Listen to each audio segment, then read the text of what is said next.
জনাব আব্দুল হান্নান মাসুদ, নোয়াখালী ৬। মাননীয় স্পিকার, আপনাকে ধন্যবাদ।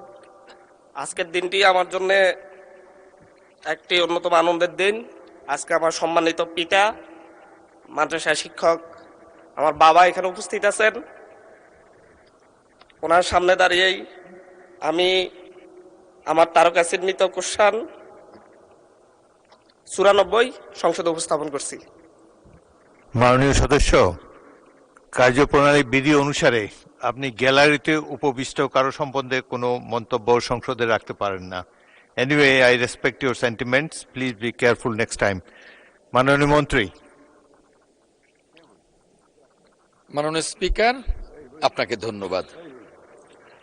জুলাই গণঅভ্যুত্থানের সঠিক ইতিহাস সংরক্ষণ ও জুলাই গণঅভ্যুত্থানে শহীদ পরিবার এবং আহতদের কল্যাণার্থে ইতিমধ্যেই জুলাই গণ অভ্যুত্থান অধিদপ্তর নামে একটি মুক্তিযুদ্ধ বিষয়ক মন্ত্রণালয়ের অধীনে একটি অধিদপ্তর প্রতিষ্ঠিত হয়েছে। জুলাই গণ অভ্যুত্থান নামে নাম যোগ করে এই মন্ত্রণালয়টিকে বড় করবার আপাতত কোনো পরিকল্পনা সরকারের নেই। ধন্যবাদ মাননীয় স্পিকার। আপনার মাধ্যমে ধন্যবাদ মাননীয় সংসদ সদস্য। আব্দুল হান্নান মাসুদ একটি সম্পূরক প্রশ্ন করতে পারেন। মাননীয় স্পিকার, জুলাই গণ অভ্যুত্থান অধিদপ্তর নামে একটা অধিদপ্তর হয়েছে ঠিকই, কিন্তু সেই জায়গা থেকে জুলাই গণ অভ্যুত্থানে যারা আহত হয়েছে, যারা শহীদ আছে, শহীদ পরিবাররা ঠিক মতো সেখান থেকে সেবা পাচ্ছেন না বলে বিভিন্ন পর্যায়ে অভিযোগ রয়েছেন। এমনকি সেখানে গেলে তাদের সাথে খারাপ ব্যবহার করারও বিভিন্ন অভিযোগ আমাদের কাছে আসে। যেহেতু আমরা জুলাই গণ অভ্যুত্থানের নেতৃত্ব থেকে উঠে এসেছি, সেই জায়গা থেকে আমরা এই ব্যাপারে আমাদের মাননীয় মন্ত্রীর কোনো পদক্ষেপ আছে কিনা, এবং জুলাই অধিদপ্তর অনেক ক্ষেত্রেই বলে তাদেরকে বাজেট প্রদান করা হয় না, অনেক ক্ষেত্রেই তাদের কাছে গেলেই বলে তাদের কাছে বাজেট নেই।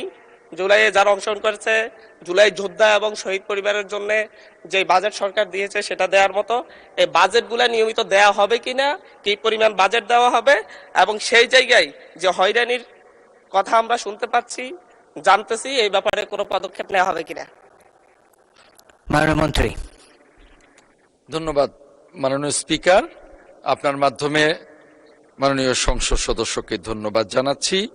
আপনার মাধ্যমে মাননীয় সংসদ সদস্যকে জানাতে চাই, আমাদের সরকার মাননীয় প্রধানমন্ত্রী জনাব তারেক রহমানের সরকার মাত্র 2 মাসও এখনো হয়নি। এর মধ্যে আমি যে কদিন দায়িত্বরত আছি, আমার কাছে যারাই গিয়েছেন জুলাই যোদ্ধাদের, তাদের আমি যথাযথ সম্মান দেবার চেষ্টা করেছি। আমি আপনার মাধ্যমে মাননীয় সংসদ সদস্যকে আশ্বস্ত করতে চাই,